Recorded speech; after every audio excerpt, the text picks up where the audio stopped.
Bom dia, a paz do Senhor. Essa é a nossa escola bíblica dominical, nesse domingo especial, que é o domingo das mães. Amém? Aguardando os nossos irmãos. Como é bom podermos estar na casa do Senhor, como é bom podermos buscá-lo logo pela manhã. Amém? Quem for entrando, né? Vai deixando aí a paz do Senhor, vai deixando a sua mensagem. Bom dia, Rodrigo, que Deus abençoe, né? Vai deixando aí, né, a sua mensagem. Hoje é o Dia das Mães, né? Hoje estamos comemorando essa data, né, que é uma data tão especial e que não pode ser apenas, né, guardada para esse dia, não pode ser apenas lembrada nesse dia, né, mas deve ser lembrada todos os dias, né? Hoje não é dia apenas da gente lembrar, mandar aquela mensagem bonita, mas depois esquecer durante todo o ano. Não precisamos de lembrar e valorizar, honrar, né? Honrar por todos os dias do ano, todos os dias da nossa vida. Irmã Clara, a paz do Senhor Jesus, feliz Dia das Mães, amém? Que o Senhor abençoe, que o Senhor fortaleça sua vida, amém? Vamos orar, consagrar ao Senhor esta manhã, consagrar ao Senhor esses momentos que teremos aqui de ensino da palavra, amém? Vamos clamar pelo Senhor esta manhã, amém? Senhor, obrigado, meu Deus, por estarmos aqui. Obrigado, meu Deus, por esta manhã, Senhor. Obrigado, meu Pai, ó Deus, pelo teu povo, Senhor, pelo teu povo que se reúne esta manhã diante da tua palavra para te buscar, para, Senhor, ó Deus, clamar a ti, para aprender mais e mais de ti, Senhor. Ó Deus, fortaleça cada um, visita cada família esta manhã, traga paz, Senhor, aos lares, Senhor, e te agradecemos esta manhã, Senhor, ó Deus, pelas mães, Senhor, ó Deus, que lembramos hoje nessa data, Senhor, mas que devem ser lembradas todos os dias, ó Deus, das nossas vidas, Senhor. Obrigado, Senhor, ó Deus, por esse ministério tão especial, Senhor. Obrigado, Senhor, pela forma como o Senhor usa cada mãe, Senhor, ó Deus, para nos mostrar que é possível amar ao próximo como a nós mesmos, Senhor. Oh Deus, visita cada um esta manhã, que possamos, Senhor, ouvir a Tua voz através desta palavra, que possamos ouvir a Tua voz através deste ensinamento. É o que pedimos em o nome de Jesus, amém e amém. Amém? Irmã Maria Biase, a paz do Senhor Jesus. Irmão Adilson, a paz.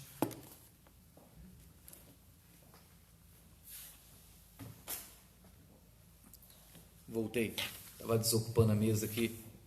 Júlio, pega para mim, por favor. Obrigado, meu irmão. Amém? Hoje, né, nossa lição número 9, né, e nós iríamos até testar hoje aqui uma outra plataforma para que os irmãos possam acompanhar a lição, daí, né, que a gente possa expor aqui a lição também para os irmãos, mas eu achei muito recente, eu não tive tempo de testar o suficiente, fiquei preocupado de acabar atrapalhando aqui a nossa escola bíblica, né, e o que é mais importante é a proclamação da palavra, né, a proclamação da palavra de Deus, e eu não quis que nada atrapalhasse. Então, essa semana nós vamos estar testando um pouco mais, essa semana nós vamos estar, né, fazendo mais alguns ajustes, para que os irmãos também, aqueles que não têm a revista, possam ter acesso ao audiovisual, né, e possam acompanhar de casa. Mas abra sua Bíblia no nosso texto básico de hoje. Estamos na lição número 9, né, o título é A Relevância dos 10 Mandamentos na Igreja. Olha só, né? A relevância dos 10 mandamentos na igreja. Abra sua Bíblia no livro de Êxodo, capítulo 19, versículo 1.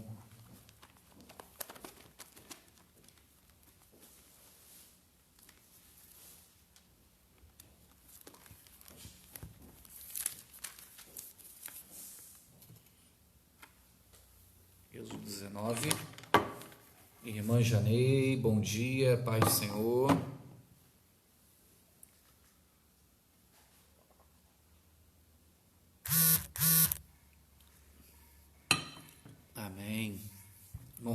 amado, a paz, hein? Que Deus abençoe.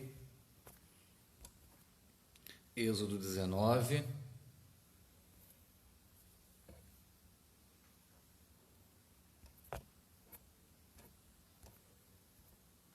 Amém? Êxodo 19, versículo 1. Nós vamos ler todo o versículo. Amém? Diz assim, todo o capítulo, perdão. No dia em que se completaram 3 meses que os israelitas haviam saído do Egito, chegaram ao deserto do Sinai. E depois de saírem de Refidim, entraram no deserto do Sinai e Israel acampou ali diante do monte. Logo após subiu o monte para encontrar-se com Deus. E o Senhor o chamou do monte, dizendo: diga o seguinte aos descendentes de Jacó e declare aos israelitas: vocês viram o que fiz ao Egito e como os transportei sobre as asas de águias e os trouxe para junto de mim. Agora, se me obedecerem fielmente e guardarem a minha aliança, vocês serão o meu tesouro pessoal dentre todas as nações. Embora toda a terra seja minha, vocês serão para mim um reino de sacerdotes e uma nação santa. Essas são as palavras que você dirá aos israelitas. Moisés voltou, convocou as autoridades do povo e lhes expôs tudo o que o Senhor havia lhe mandado falar. O povo todo respondeu unânime: faremos tudo o que o Senhor ordenou.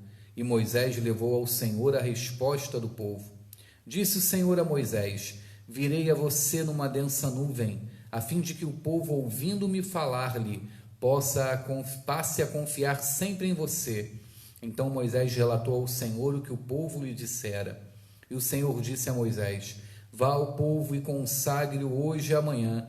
Eles deverão lavar as suas vestes e estar prontos no 3º dia, porque nesse dia o Senhor descerá sobre o monte Sinai à vista de todo o povo. Estabeleça limites em torno do monte e diga ao povo: tenham cuidado de não subir ao monte e de não tocar na sua base. Quem tocar no monte certamente será morto, será apedrejado ou morto a flechadas. Ninguém deverá tocá-lo com a mão, seja homem, animal, não viverá. Somente quando a corneta soar um toque longo, eles poderão subir ao monte. Tendo Moisés descido do monte, consagrou o povo, e eles lavaram as suas vestes.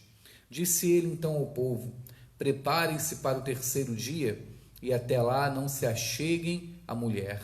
Ao amanhecer do 3º dia houve trovões e raios, uma densa nuvem cobriu o monte e uma trombeta ressoou fortemente. Todos no acampamento tremeram de medo. Moisés levou o povo para fora do acampamento para encontrar-se com Deus, e eles ficaram ao pé do monte. O monte Sinai estava coberto de fumaça, pois o Senhor tinha descido sobre ele em chamas de fogo. Dele subia fumaça como de uma fornalha. Todo o monte tremia violentamente, e ao som da trombeta era cada vez mais forte. Então Moisés falou, e a voz de Deus lhe respondeu. O Senhor desceu ao topo do monte Sinai e chamou Moisés para o alto do monte. Moisés subiu, e o Senhor lhe disse: desça e alerte o povo que não ultrapasse os limites para ver o Senhor, e muitos deles pereçam. Mesmo os sacerdotes que se aproximarem do Senhor devem consagrar-se, senão o Senhor os fulminará. Moisés disse ao Senhor: o povo não pode subir ao monte Sinai, pois tu mesmo nos avisaste: estabeleça um limite em torno do monte e declare-o santo. O Senhor respondeu: desça e depois torne a subir acompanhado de Arão. Quanto aos sacerdotes e ao povo, não devem ultrapassar o limite para subir ao Senhor, senão o Senhor os fulminará.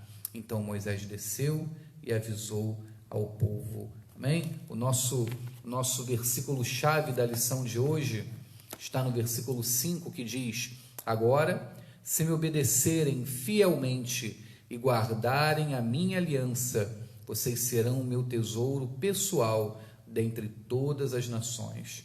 Embora toda a terra seja minha, vocês serão para mim um reino de sacerdotes e uma nação santa. Essas são as palavras que você dirá aos israelitas. Amém? Curve sua cabeça. Senhor, em nome de Jesus, esta manhã nós clamamos a Ti, Senhor.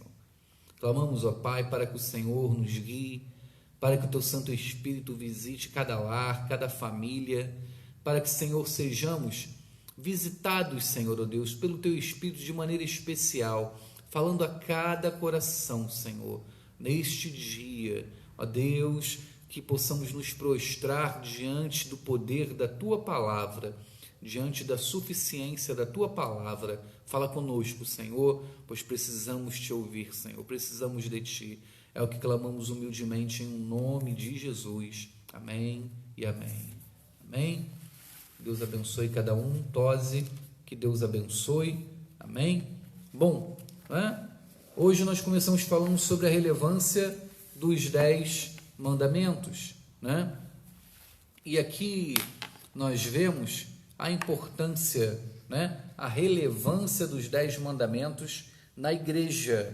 É importante a gente compreender, né, que hoje nós não vamos falar exatamente de cada mandamento, né? Hoje nós não vamos conseguir, né, estar esmiuçando cada mandamento. Na verdade, esse capítulo ele é apenas um capítulo de introdução, ele é apenas um capítulo de panorama, né? Os próximos capítulos da lição vão estar falando de uma maneira mais direta sobre os mandamentos. Hoje, o título é esse, a relevância, a importância, né? E é interessante você notar, né, que no começo do capítulo começa dizendo que foi no dia em que se completaram 3 meses que os israelitas haviam saído do Egito, né? Apenas 3 meses depois que o povo havia saído do Egito, né? O povo ainda, né, no deserto. Aqui mostra quando chegaram ao deserto do Sinai, né? Entraram no deserto do Sinai e Israel acompanhou ali. E esse povo ele precisava ser formado como um povo. Às vezes você vê algumas ordens mais diretas, algumas ordens mais duras, né, do Senhor por parte do povo, né, em direção ao povo, mas é exatamente porque o povo precisava começar a pensar e a agir e a viver como povo de Deus, o povo separado, né? Não mais aquele povo que estava no Egito, aquele povo, né, que estava ali escravizado, aquele povo que vinha e reclamando, né, sentindo falta das comidas do Egito, sentindo falta do que tinha no Egito, aquele povo reclamando em meio ao deserto. Na verdade, eles tinham que se compreender, eles tinham que mudar a sua cosmovisão, né, e começar a se enxergar como realmente povo de Deus, como diz no versículo 5, né, obedecer, né, e passar a viver como o tesouro pessoal dentre todas as nações, o tesouro pessoal do Senhor, né, que pudessem enxergar a importância dessa obediência como bênção, não mais, né, com uma mentalidade de escravos, mas que pudessem compreender, né, que eles eram um tesouro pessoal do Senhor, que nós somos esse tesouro pessoal de Deus, né, um reino de sacerdotes, uma nação santa, né, separados para Deus. Então, todo esse processo de mudança, todo esse processo de transformação, ele é marcado, né, por essa declaração dos 10 mandamentos, ele é marcado, né, pela explanação dos 10 mandamentos ao povo e da forma como ele foi aplicado e deve ser aplicado até os dias de hoje, mesmo na graça, mesmo na nova aliança. A nova aliança não invalidou os 10 mandamentos, né? Então, nós continuamos aqui, e a lição diz assim em sua introdução: quando pensamos nos 10 mandamentos, imaginamos logo um fato restrito ao passado do Antigo Testamento e que nada tem a ver com o cristianismo na era da graça. Temos essa tendência, né? A gente olha e fala, não, isso foi lá no passado, né? Eu lembro muito dos filmes antigos, as pessoas falam assim, né? Não, isso aí é aquele filme lá, não é aquele filme que passa antigo, né, com a tela assim meio amarelada da TV, não, né? A verdade, os 10 mandamentos são vida para nós, vida para a igreja. Hoje também devem ser observados, devem ser né, aplicados a cada dia. E a lição diz, né, que, segundo o autor, há todo tipo de pensamento sobre os 10 mandamentos. Todos gostam do filme, como eu falei, né, a gente lembra muito do filme. Alguns o amaldiçoam, outros os quebram e outros os chamam de lei impossível, né? Todos têm algum pensamento sobre os 10 mandamentos. E aqui a lição começa fazendo 3 considerações sobre os 10 mandamentos. Primeira consideração é que são palavras de Deus, né? Moisés transmitiu, mas Deus fez questão de deixar claro, né, que ele é o autor. Deus fez questão de deixar claro que ele estava falando e até mesmo deixar claro isso para o povo, né? Você vai ver isso, né? Êxodo 20, versículo 1, vamos lá. Êxodo capítulo 20, versículo 1.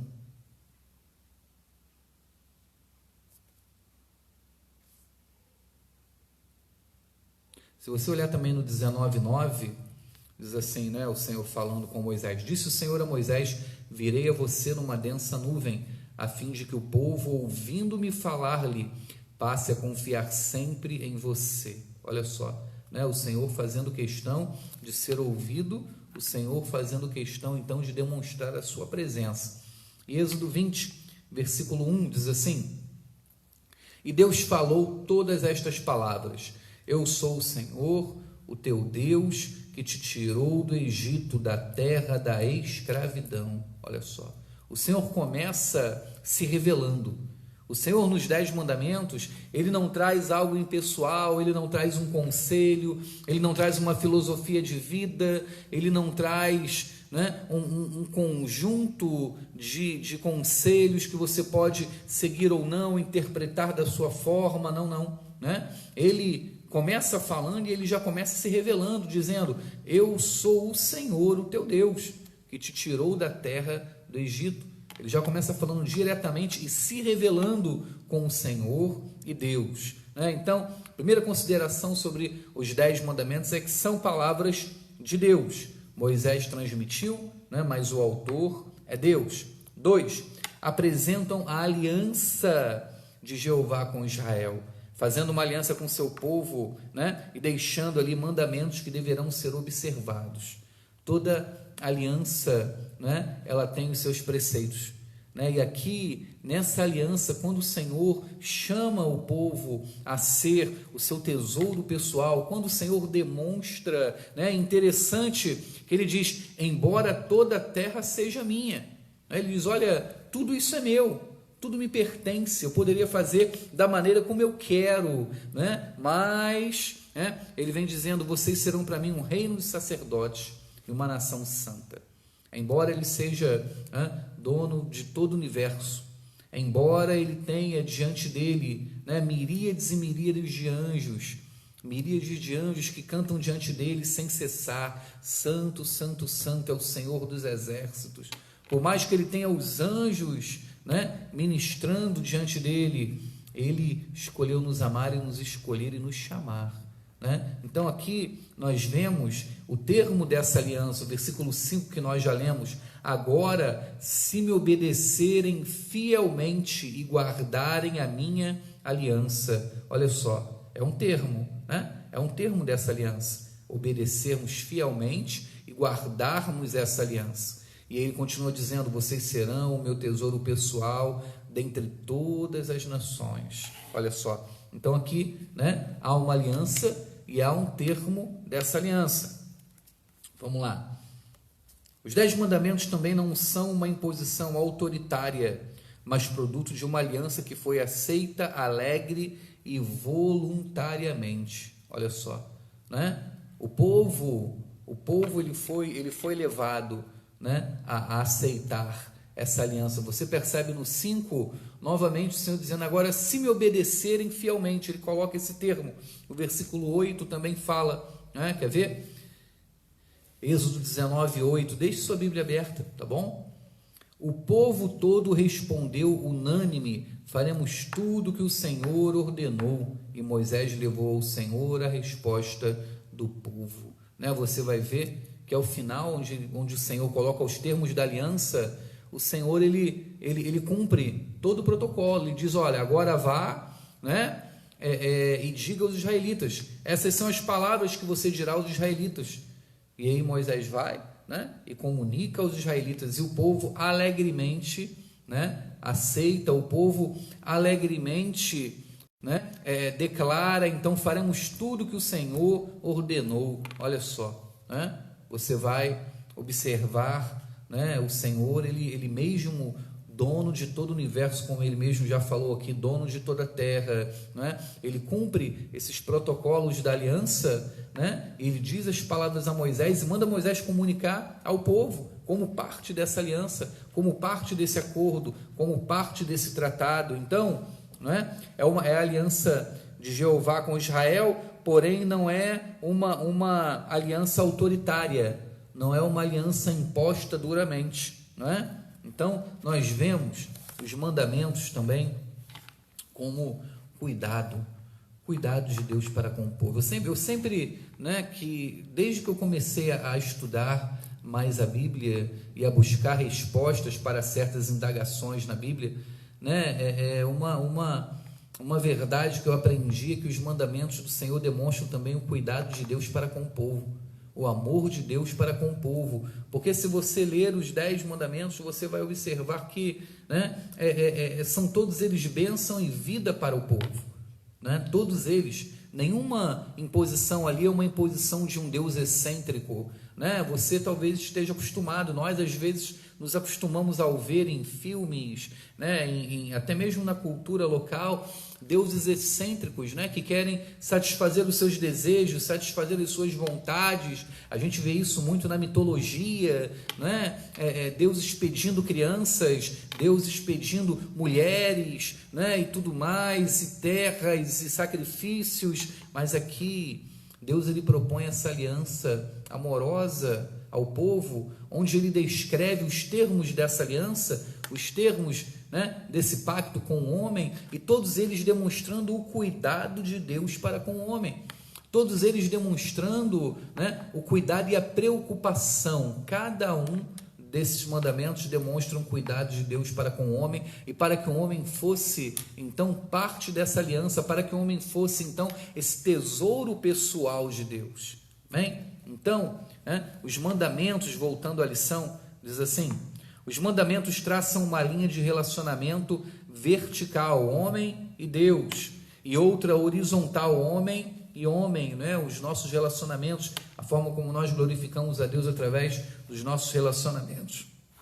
Nas palavras de Lutero, os 10 mandamentos formam um compêndio de doutrina divina, o qual nos ensina como devemos nos comportar, a fim de que a nossa vida agrade a Deus. Amém? Lutero diz então, né, que ele é esse compêndio de doutrina divina, ensina como nós devemos nos comportar, né? Aqui você está pegando um povo que veio, né, como escravo do Egito, e aí você diz: ah, mas pastor, isso então só se aplicava ao povo de Israel naquela época. Não, né? Nós também somos um povo que éramos escravos do Egito, que fomos libertos do pecado, né? Que fomos libertos desse mundo, né? Que fomos livres de toda a escravidão, e que precisamos aprender e mudar a nossa visão, mudar a nossa forma de enxergar o mundo, mudar a nossa forma de enxergar a vida. Precisamos, né? Precisamos dos 10 mandamentos para a nossa vida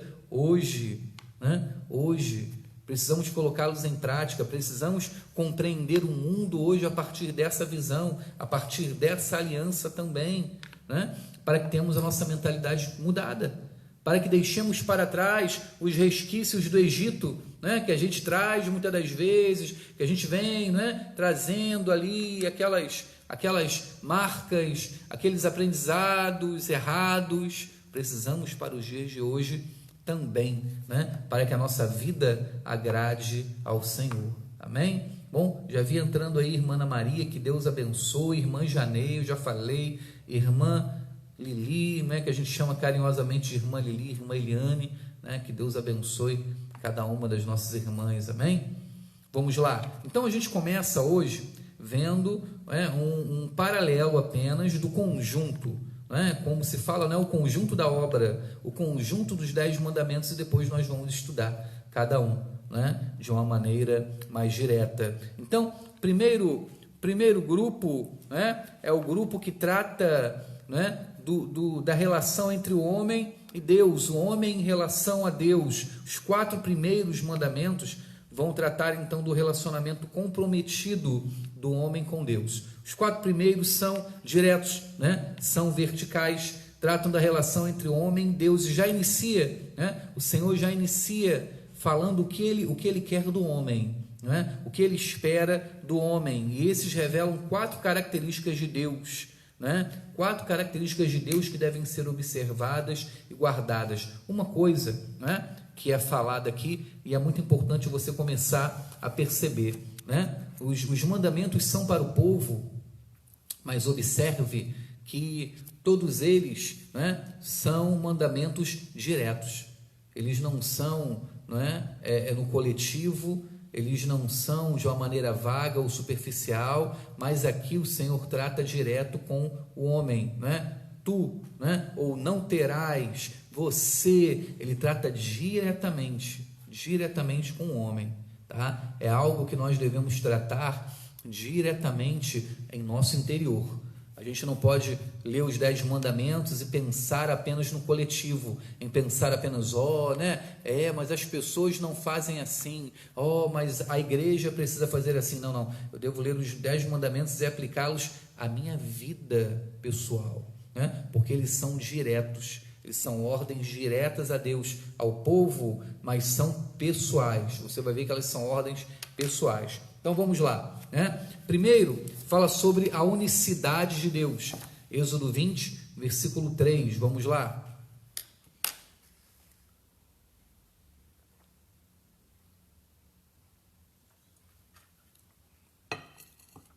Fala sobre a unicidade de Deus. Não terás outros deuses além de mim. Olha só, né? Primeiro, como eu já disse, o Senhor se apresenta como o Senhor, né? O nosso Deus, aquele que nos tirou da terra da escravidão, e aí ele começa, né, dando então os mandamentos: não terás outros deuses além de mim. Deus chama atenção para si mesmo em primeiro lugar, proibindo a idolatria. Primeiro ele se apresenta, depois ele chama a atenção para ele, né, proibindo a idolatria, porque o homem não pode adorar outros deuses, pois não existem, são como o vento. O profeta Oséias fala sobre isso, né? Então, sempre que qualquer pessoa ou objeto toma o primeiro lugar em nossa vida, ou lugar que pertence somente ao Deus verdadeiro, a gente comete esse pecado de idolatria. A gente comete esse pecado, né, de termos outros deuses diante de nós, porque talvez você ouça, né, esse mandamento e diga: não, eu não tenho outros deuses, né? Deus para mim é um só, só tem Deus, né? É Deus Pai, Deus Filho, Deus Espírito Santo, a Trindade. Mas temos erigido outros deuses diante de nós, né? Aqui a lição até fala sobre isso, né? A lição até fala sobre essa questão, né? Quais são os lugares de honra na sua casa, né? Que lugar a TV ocupa em meio à sua família? Qual a importância, né, o seu carro ocupa no meio da sua família? Isso estou lhe dando exemplos bem rasos, né? Bem rasos. Qual a importância uma pessoa ocupa diante de Deus? Qual a importância você dá a mais, né, para certas situações no lugar de Deus? Tudo isso é idolatria, né? Qual a importância você dá, né, para aquele líder religioso que muitas das vezes se torna um Deus em seu coração, né? Que o que ele fala, né, está certo, e você não tem nem mais o hábito de ir à Bíblia, de ir consultar a Bíblia, de ir buscar na palavra do Senhor, o que aquela pessoa falou está correto, né? Deuses, temos hoje deuses modernos, né? Hoje, antigamente, as pessoas faziam os seus deuses de pau, pedra, madeira, né? E a gente muitas das vezes pensa como se aquilo tudo fosse desconectado da realidade da pessoa, né? Talvez seja desconectado da nossa realidade hoje, mas para a pessoa que fazia deuses, para a pessoa que fazia, né, essas imagens, e aí o número 2 tem a ver diretamente com com ele, né?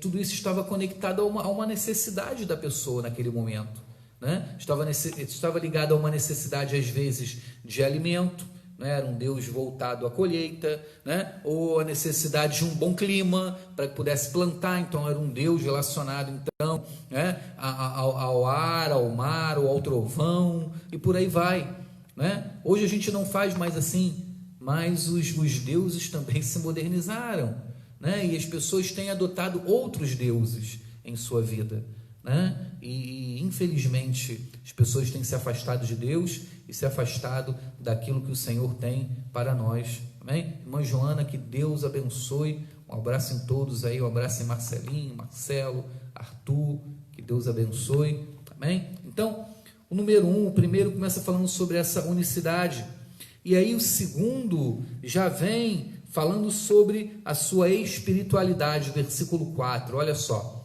vamos lá. Não farás para ti nenhum ídolo, nenhuma imagem de qualquer coisa no céu, na terra ou nas águas debaixo da terra. Não te prostrarás diante deles, nem lhe prestarás culto, porque eu, o Senhor, o teu Deus, sou Deus zeloso, Deus zeloso, que castiga os filhos pelos pecados de seus pais até a 3ª e 4ª geração daqueles que me desprezam, mas trato com bondade até 1000 gerações aos que me amam e obedecem aos meus mandamentos. Olha só, né? Nosso Deus, que é Deus zeloso, né? E Ele castiga as gerações daqueles que o desprezam, né? Mas trata com bondade até 1000 gerações os que amam e obedecem aos seus mandamentos, né? Então, ao homem é proibido adorar imagens, como também prestar culto ao verdadeiro Deus de forma errada. Esse segundo mandamento não foi dirigido aos deuses pagãos das outras nações, isso já foi proibido no primeiro, né? Mas contra a falsa noção de adoração a Deus, que pudesse levar Israel a representá-lo por uma imagem, conforme o costume das nações ao redor, né? Até isso deveria ser observado, né? Porque o povo, ao chegar ali, ao sair do Egito e ao estar próximo às outras nações, havia uma tendência natural, né, de ir assimilando características culturais, religiosas. Então, né, aqui o Senhor está falando sobre a necessidade de adorarmos da maneira correta e não adorarmos, né, através de nenhuma imagem ou de que seja de qualquer coisa do céu ou da terra. Aqui ele está falando diretamente contra a idolatria, aqui ele está falando diretamente contra a representação, né, através das imagens. E aí a gente continua falando, nós vamos para a santidade de Deus, tudo isso, né, os 4 primeiros voltados para o Senhor. Vá ao versículo 7, amém? Êxodo 20, versículo 7.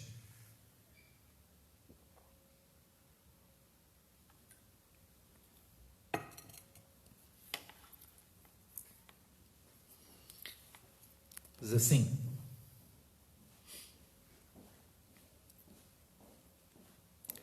não tomarás em vão o nome do Senhor, o teu Deus, pois o Senhor não deixará impune quem tomar o seu nome em vão. Olha só, né? Olha como é que o Senhor começa destacando. Primeiro ele chama a atenção para si mesmo, em primeiro lugar, onde ele vai dizer aqui, olha, não terás outros deuses além de mim. Versículo 2 ele diz, eu sou o Senhor, o teu Deus, que te tirou do Egito, não terás outros deuses, né? Depois ele proíbe, né, a representação, né, em imagens, os ídolos, né? O se prostrar diante desses ídolos. Ele continua e ele se demonstra como um Deus zeloso, né? Um Deus zeloso que castiga aqueles que o desprezam e a sua descendência, mas que abençoa, trata com bondade até 1000 gerações aos que amam e obedecem aos seus mandamentos, né? E aqui nós vemos como nós chegamos ao terceiro mandamento, né, como o cuidado e o zelo pelo nome do Senhor. O Deus que é o Deus zeloso, né, ele também deve ter, né, o cuidado, nós devemos zelar pelo seu nome, né? Ele vem dizendo: não tomarás em vão o nome do Senhor, pois o Senhor não deixará impune aquele que, né, tomar o seu nome em vão. Fala sobre a santidade de Deus. Esse mandamento proíbe o uso do nome de Deus de maneira leviana, insincera. O nome de Deus revela o seu caráter, né? Você vai ver que o Senhor, ele se revela como eu sou.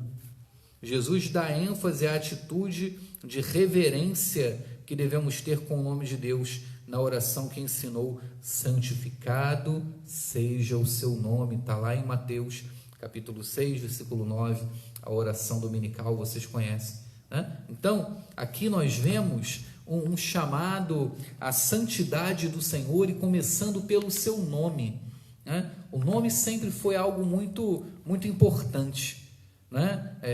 No passado, o nome demonstrava quem aquela pessoa era, de onde ela vinha, a sua história, né? Hoje não, hoje infelizmente as pessoas dão nome, né, de qualquer maneira, o nome da moda, o nome da artista da novela, o nome do jogador de futebol, né? Infelizmente hoje as pessoas dão nome assim sem se preocupar, mas o nome sempre foi algo muito importante. E aqui o nome do Senhor, né? O Senhor como um Deus santo, como um Deus eterno, o nome do Senhor ele é tomado, né, como algo que deve ser separado, como algo santo, né? Você já percebeu? Nenhum de nós gosta, né, quando as pessoas usam o nosso nome. Você gostaria, né? Você gostaria que a pessoa chegasse ali, né, na padaria da esquina e falasse assim: o fulano mandou vir aqui, né, pegar tantos pães, né? E usou o seu nome, usou aquilo que você é, usou a sua credibilidade e levou aqueles pães. Ou então você gosta quando a pessoa fala assim: não, fulano falou, Benaldo falou, e você não falou? Eu não gosto, né? Eu fico muito chateado, né, quando as pessoas usam até mesmo o meu nome para chancelar alguma coisa, né? Usam o meu nome para tentar dar base a alguma coisa. Se nós que somos pecadores não gostamos, né? Imagine Deus que é santo, né? O Deus que está sentado em alto e sublime trono, né? Aquele, né, que tem todos os atributos em si, que é a fonte de toda a vida. Aquele diz: não tomarás em vão o nome do Senhor. E aí, né, fica esse ensino para que nós venhamos lembrar no nosso dia a dia, né, expressões corriqueiras que às vezes a gente usa, né, no dia a dia, falando: meu Deus, Deus me livre, né? E muitas das vezes nós usamos o nome de Deus em vão. Pessoas brincando com o nome de Deus, fazendo piada com o nome de Deus, né? Pessoas fazendo chacota com o nome de Deus. Eu não gosto, eu tenho uma dificuldade muito grande, né? Eu não gosto, eu não me sinto bem, eu não concordo quando a gente vai assistir um filme ou alguma coisa assim, em que se personifica a Deus, né? Porque qualquer tipo de personificação ela é falha, né? Qualquer tipo de personificação ela corre esse risco, né, de ferirmos aí pelo menos 3 mandamentos, né? 3 mandamentos aí pelo menos, né? De não ter outros deuses além dele, porque aquele não é Deus, né? De não fazer nenhuma imagem, e a gente já está fazendo a imagem ali de Deus, a nossa imagem, aquilo que a gente espera, né? E também de usar o nome de Deus em vão, né? Dizendo o que Deus não falou, fazendo o que Deus não fez e não quer que nós venhamos a fazer. Então, todo esse cuidado na nossa vida, precisamos ter esse cuidado, precisamos observar, né, o quanto Deus é santo. Não adianta a gente cantar que Deus é santo, né? Não adianta a gente passar 40 minutos, 1 hora e 20 cantando, dizendo que Ele é santo, que Ele é santo, que Ele é santo, mas a gente não rende a Ele, né? Nós não rendemos a Ele esse louvor, não rendemos a Ele esse comportamento, não rendemos a Ele essa rendição diante da santidade dEle. Nós não vivemos como se Ele fosse santo, nós não agimos como se Ele fosse santo. Aí não adianta, né, a gente ter nos nossos lábios canções, a gente ter nos nossos lábios, né, palavras, se nós não agimos dessa forma. Essas palavras não se tornam verdade nas nossas vidas. Então, Deus é santo, né? Terceiro mandamento: não tomarás em vão o nome do Senhor. Hein? E ainda fica aqui uma advertência: pois o Senhor não deixará impune quem tomar o seu nome em vão. Então, aquelas piadas com o nome de Deus, né? Aquelas piadas sujas e pesadas com o nome de Deus, inescrupulosas, covardes com o nome de Deus, fica tranquilo, tá? Deus está no controle de tudo, né? O Senhor tem visto, o Senhor tem observado todas as coisas, nada passa, né? Nada passa desapercebido aos olhos de Deus. Vamos caminhar, né? A soberania de Deus. E aí você chega ao versículo 8, diz assim: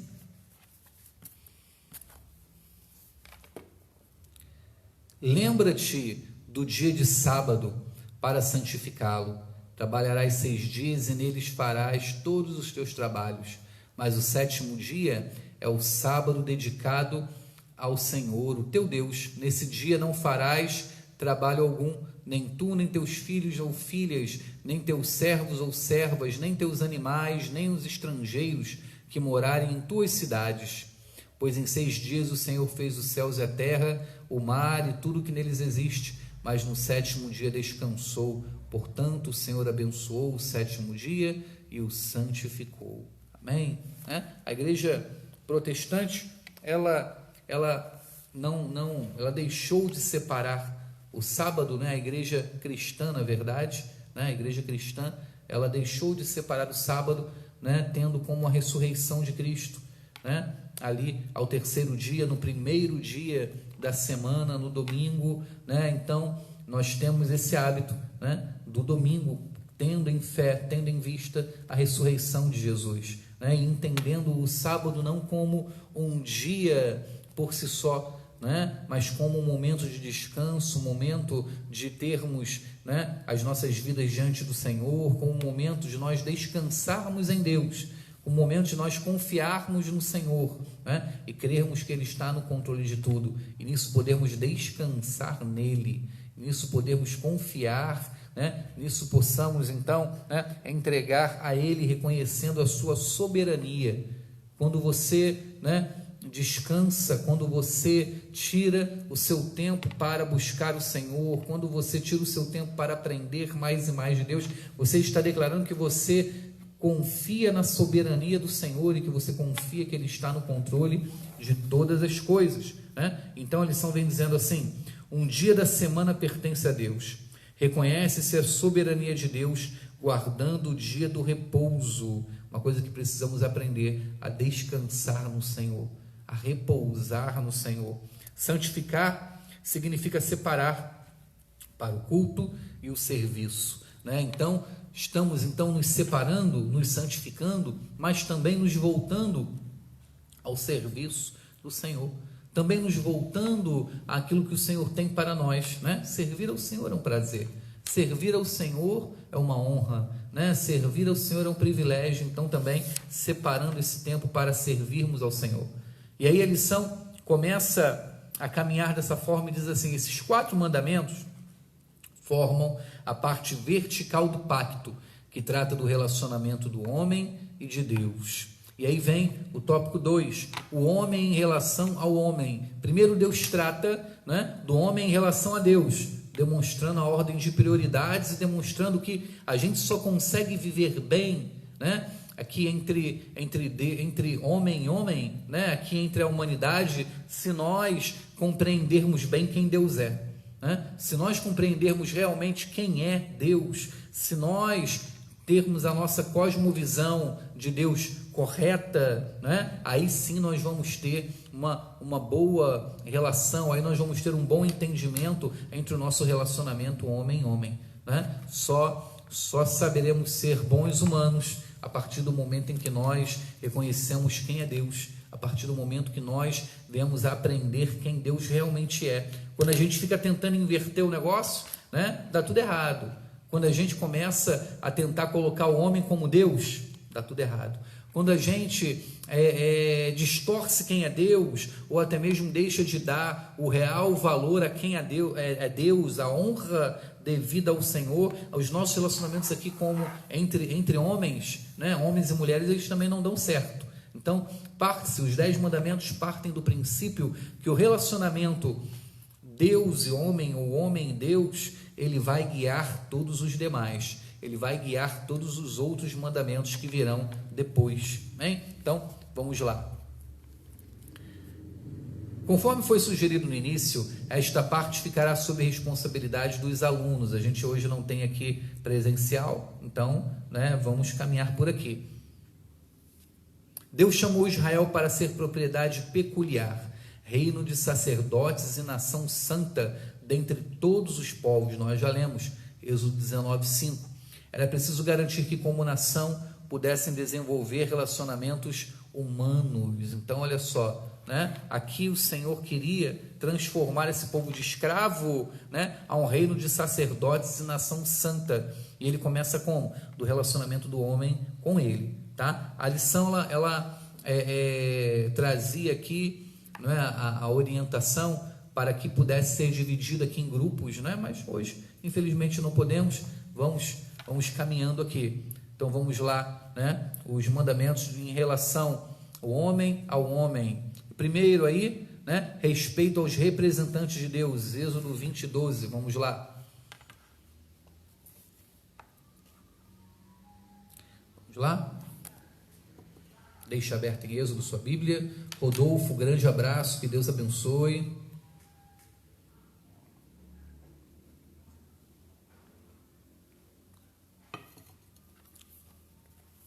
Diz assim: honra teu pai e tua mãe, a fim de que tenhas vida longa na terra que o Senhor, o teu Deus, te dá. Olha só, honra teu pai e tua mãe.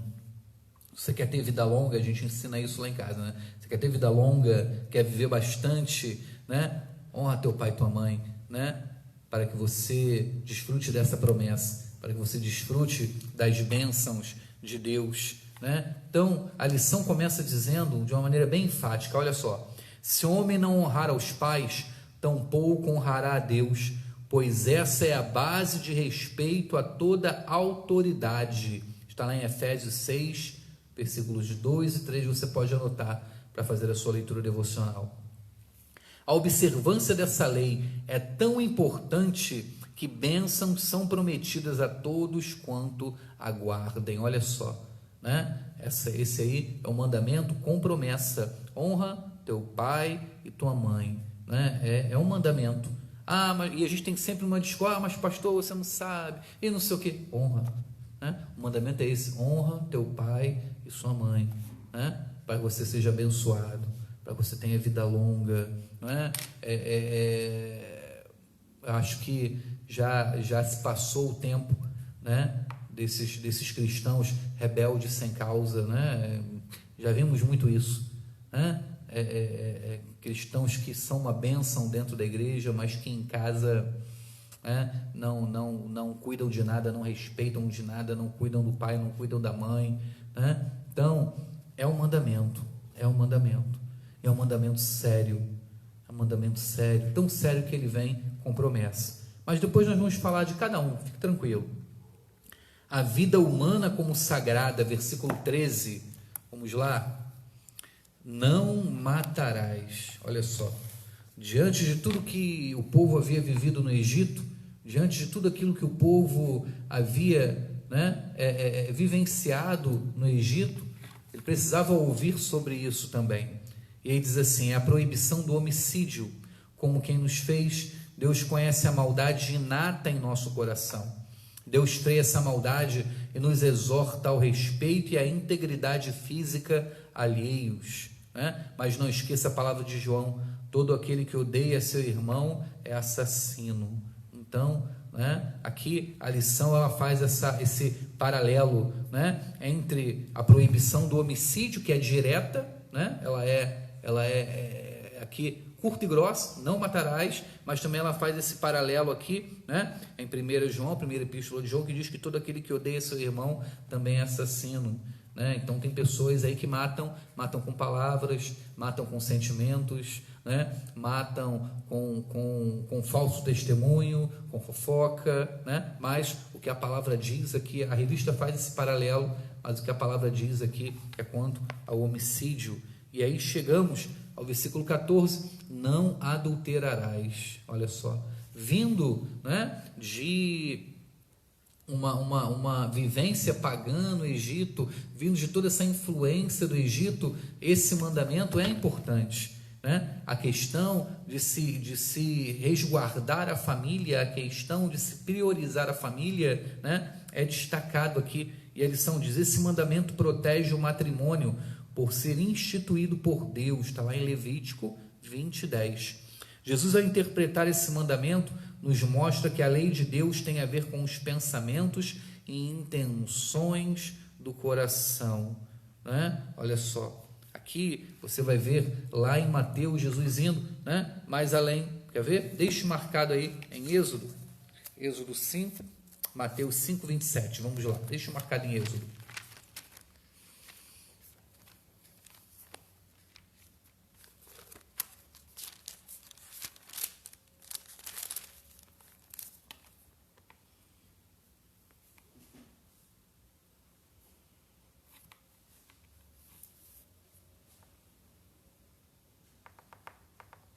Hein?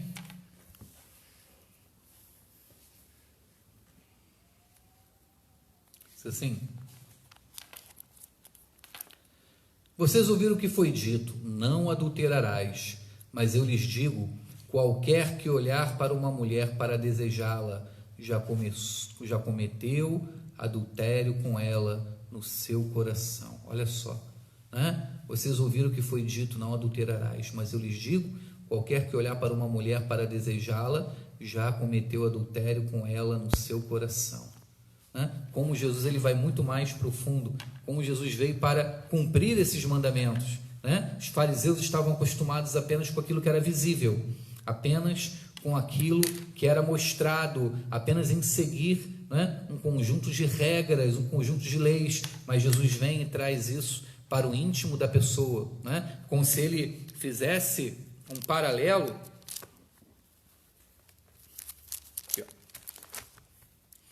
Como se ele fizesse um paralelo aqui, né, com o 10º mandamento, né? Como se ele fizesse esse paralelo aí, juntando o adultério à cobiça. Mas o mais importante é ele falando, né, sobre a necessidade não só, né, mantermos uma aparência de santidade, mas também um íntimo de santidade, para que tenhamos verdade em nossa santidade. Ele vai muito mais além, né? Enquanto se fala apenas do adultério na lei, Jesus vai muito mais profundo e vai no íntimo das pessoas e fala: olha, se apenas olhar para uma mulher, né, com desejo, né, ou apenas olhar para uma mulher, não é, com cobiça, já adulterou em seu coração, né? Então nós vemos aqui como, né, Deus ele exige não apenas essa pureza exterior, mas também interior, né? E aqui é interessante notar que quando se trata dos mandamentos horizontais,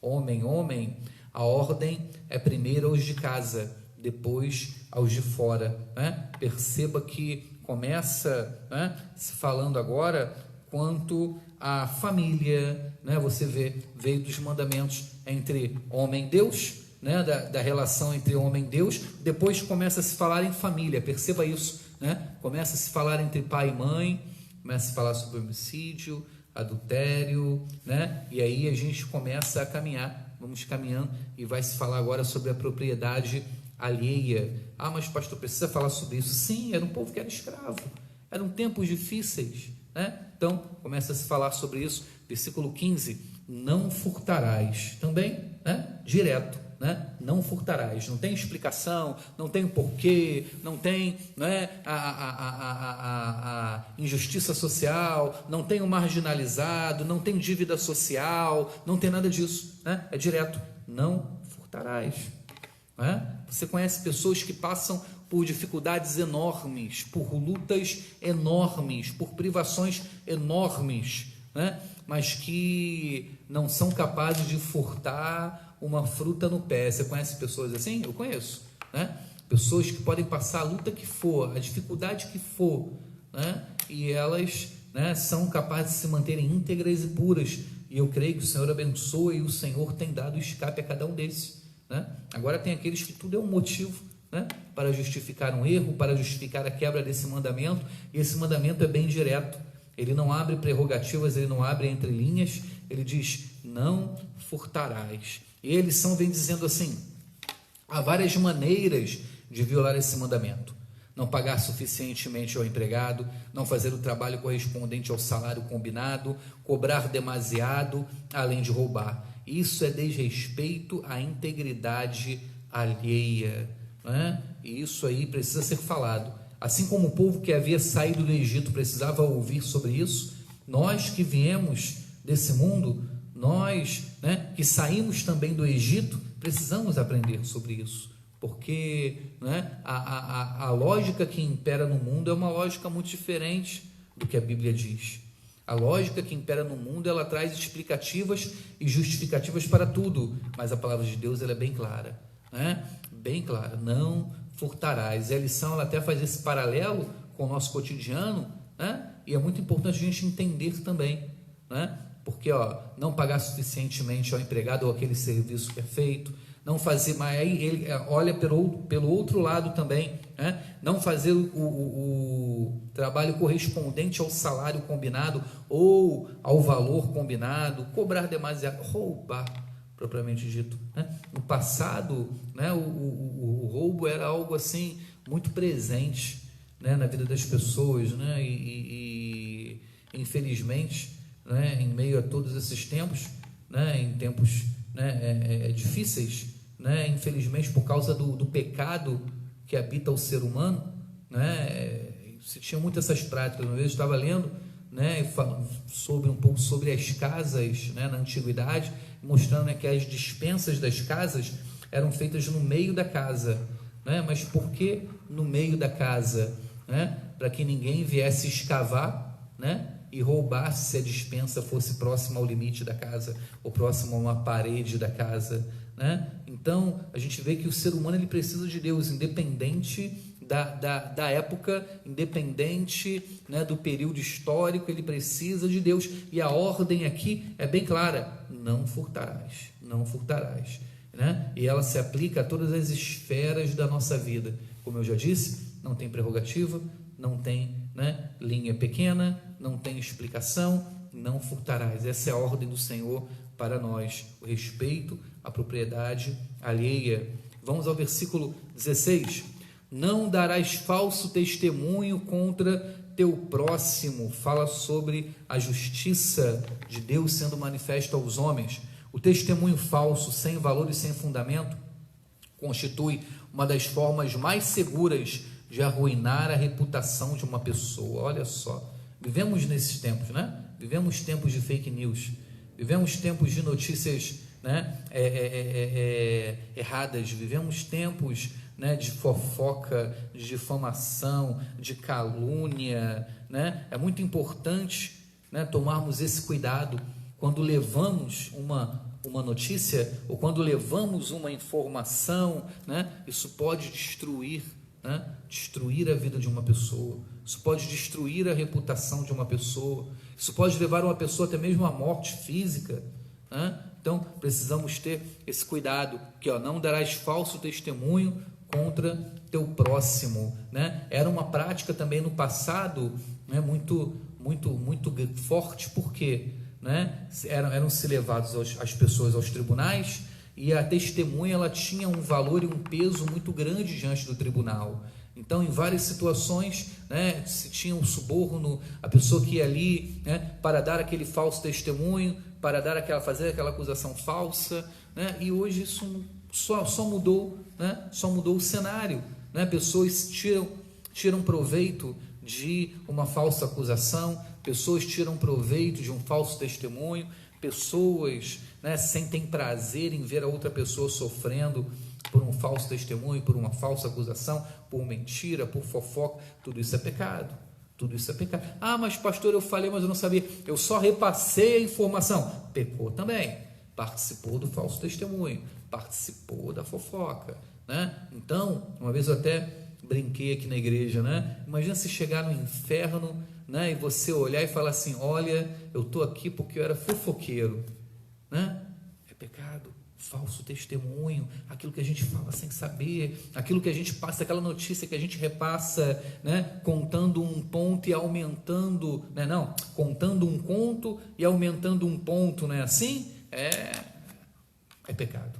É pecado, e a palavra de Deus é bem direta: não darás falso testemunho contra o teu próximo, né? E aqui, encerrando, o controle dos desejos: não cobiçarás, Êxodo 20:17, não cobiçarás. E aí vem dizendo, né? Não cobiçarás a casa do teu próximo, não cobiçarás a mulher do teu próximo, nem seus servos ou servas, nem seu boi ou jumento, nem coisa alguma que lhe pertença. Olha só, aqui o Senhor faz uma lista de coisas, né? E você vai dizer assim: eu não moro num sítio, numa fazenda, não tem boi, não vou cobiçar o boi de ninguém, né? Mas aqui o Senhor está falando das coisas cotidianas da vida e da pessoa, das posses normais de uma pessoa, e o Senhor diz: olha, não cobiça o que é do outro, não cobiça, né? E ele vem dizendo: nem a casa, nem a mulher, nem os servos ou servas, nem o seu boi ou jumento. Fala sobre as posses,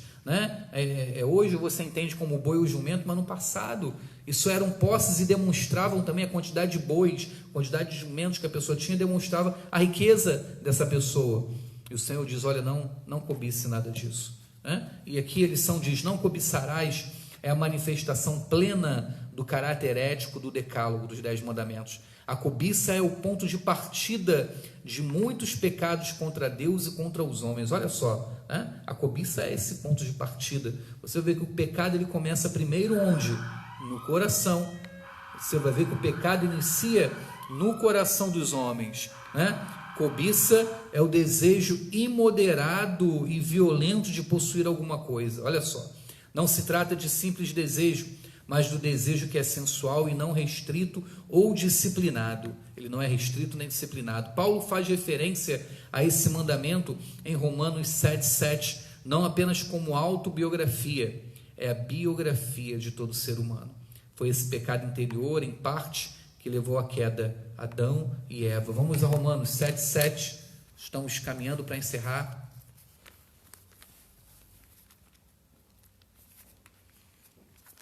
Pessoas brincam que dizem que quando no culto falo que estamos caminhando para encerrar, ainda temos uma meia horinha, mas não tem não, estamos caminhando para encerrar. Romanos capítulo 7, versículo 7. Fique aqui conosco, não desanime, vai dar tempo de você fazer aquele almoço gostoso para sua mãe.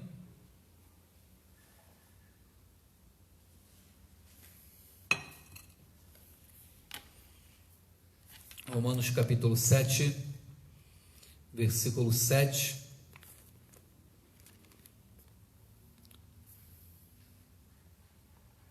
Diz assim: que diremos então? A lei é pecado? De maneira nenhuma.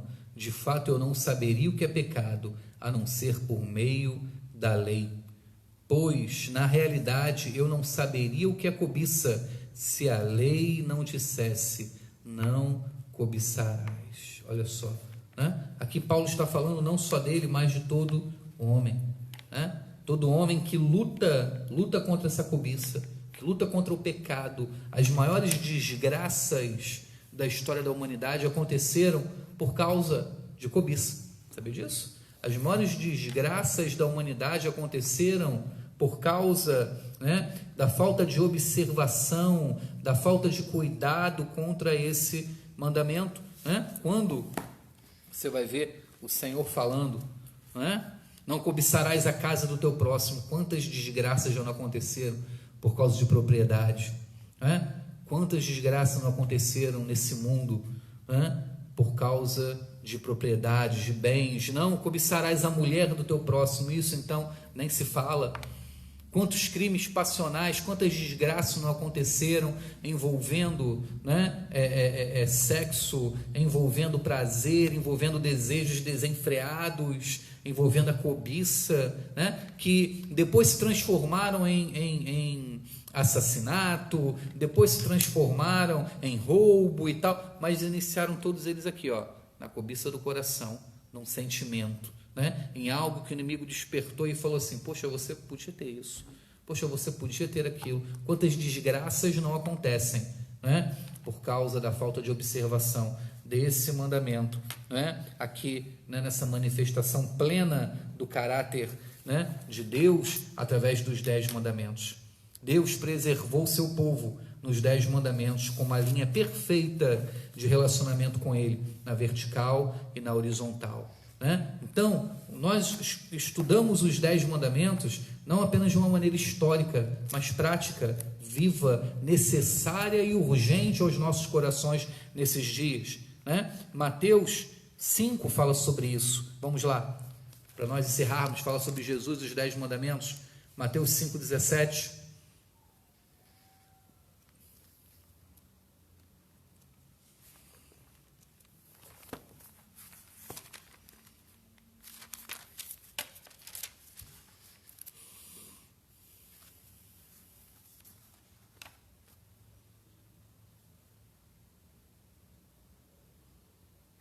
Amém? Diz assim, Evangelho de Mateus, capítulo 5, versículo 17: não pensem que vim abolir a lei ou os profetas, não vim abolir, mas cumprir. Olha só, não é? Para aqueles que afirmam, não, isso é da lei, isso já passou, não é nessa aliança e tudo mais e tal, né?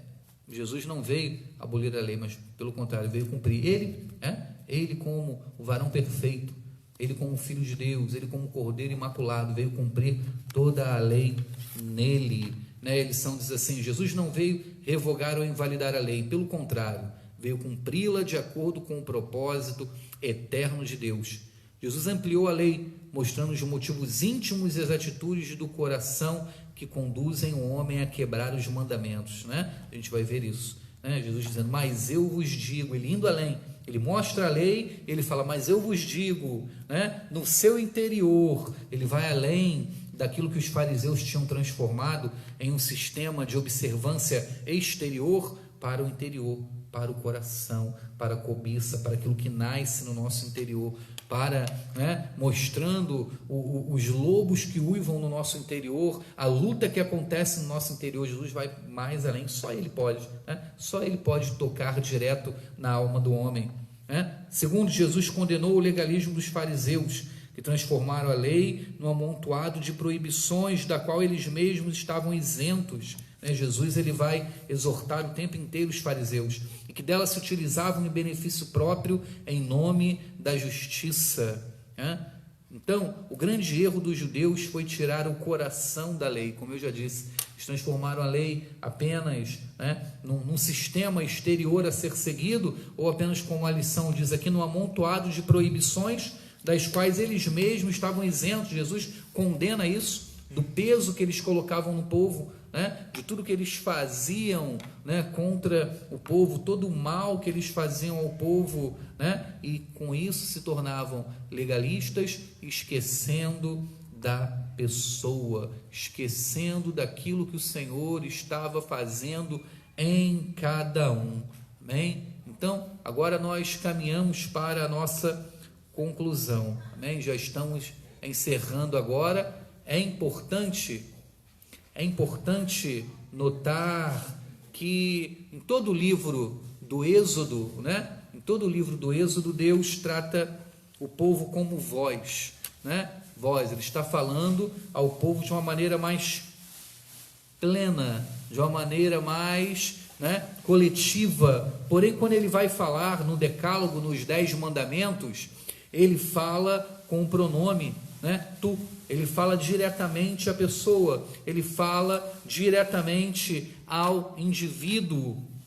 Então, diz assim a lição, para encerrar: a sede da moral e da religião está no indivíduo. Olha só, né? Isso cabe a nós também, quando nós falamos a igreja, né? Os irmãos, não, a sede da moral e da religião está no indivíduo. Você, a igreja, você é chamado a obedecer, você é chamado a cumprir cada um desses mandamentos. A moral brota dentro da pessoa. Jesus disse que o que contamina o homem é o que vem do coração, está lá em Mateus 15.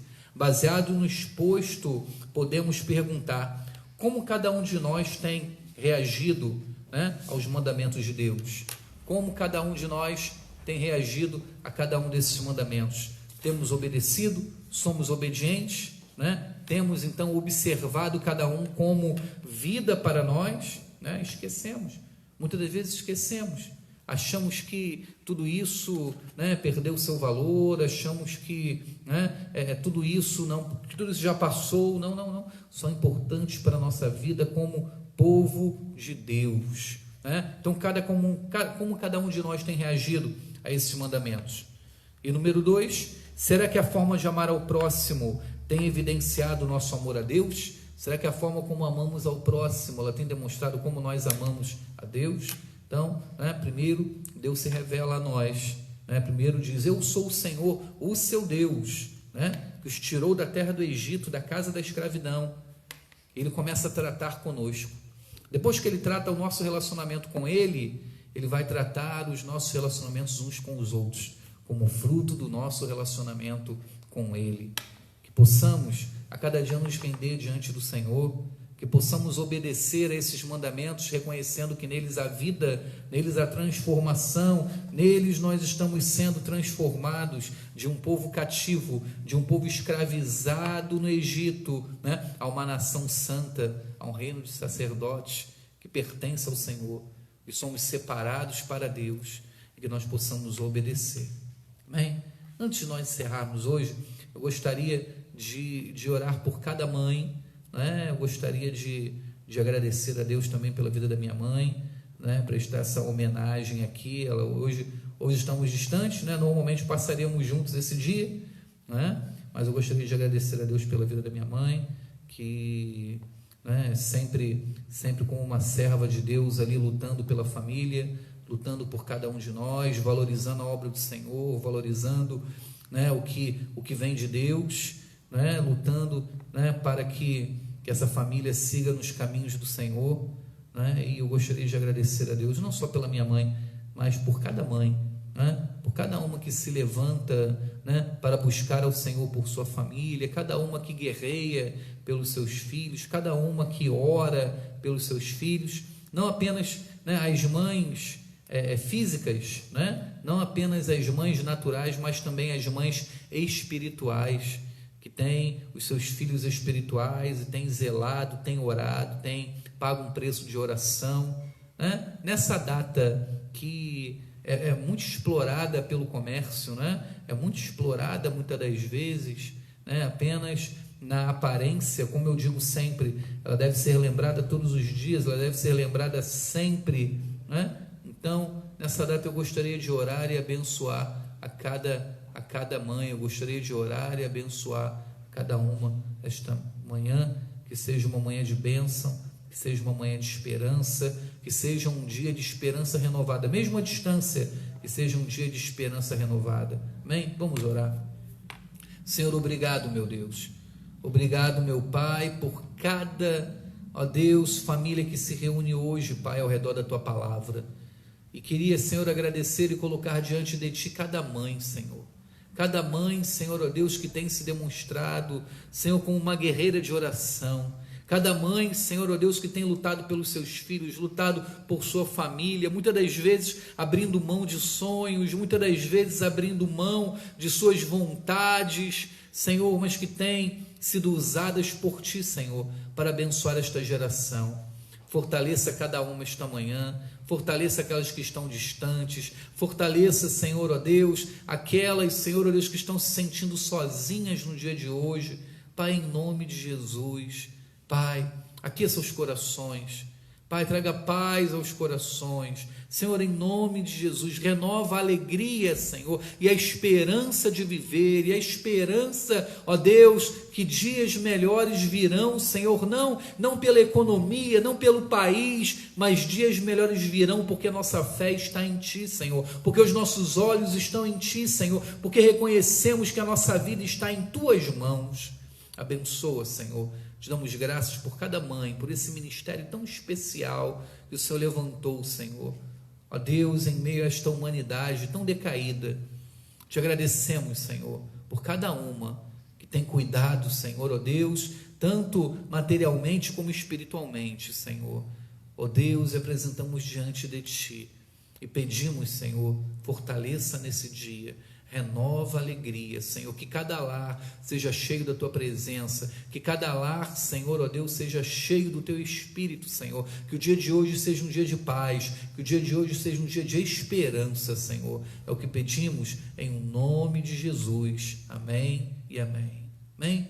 Um feliz Dia das Mães a cada uma mãe de coração, né? Gostaríamos de hoje estar abraçando cada uma, né? Mas hoje fica nosso feliz Dia das Mães para você, que o seu dia seja especial, que o seu dia seja cheio da presença do Senhor, cheio do refrigério do Senhor, cheio, né, da alegria do Senhor no seu coração. Que Deus te abençoe, que Deus te fortaleça, que esse dia seja um dia muito especial. Ergue suas mãos, que a graça de nosso Senhor Jesus Cristo, o amor de Deus Pai e as ricas e doces consolações do Espírito Santo estejam sobre todos aqueles que amam e aguardam a vinda de nosso Senhor Jesus. E que todo o povo de Deus diga amém. Que Deus abençoe rica e abundantemente um domingo abençoado para cada família, amém? Lembre-se sempre, você não está sozinho, você tem uma família de fé, esteja conosco, que à noite estaremos juntos aqui para celebrar o Senhor. Que Deus abençoe